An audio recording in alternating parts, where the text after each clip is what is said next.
what's up, physed family? This is going to be a short video. Our activity today is called the PE Scavenger Hunt. So if you want to continue to follow this entire series, you can go ahead and hit the subscribe button down below. If you want to collaborate with other PE teachers where you can share games, ideas, and resources, all that good stuff, then you're more than welcome to check out my Facebook group, which is called the PE Lounge.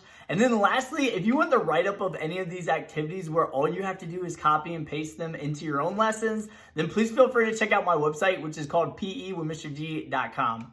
So for this activity, I actually created two different scavenger hunts, and I'm going to put the link to each of them down below. Now, the first one is called the PE Scavenger Hunt, and I actually made this in a Google Doc. That way you can make any changes or edits that you want. But in order to do this, you have to make sure that you make your own copy first. So for this activity, students are going to find and do the activities in the worksheet. So for an example, the first one says find something to jump over. So students would go out, they could find anything. It could be a branch, it could be maybe like a cone in their garage, something like that. And after they find it, then they're going to complete the activity by then jumping over it. And then that's how they get to mark it off their list and then go on to the next one.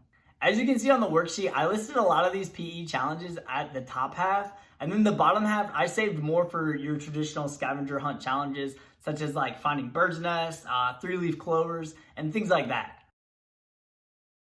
The second activity is called Neighborhood Scavenger Hunt. Now, I had to make this worksheet in Photoshop because I was having such a hard time making it in Google. So unfortunately, that means you won't be able to make any changes. Now, this scavenger hunt is geared more for grades K2, but it could definitely still work for 3, 4, and 5.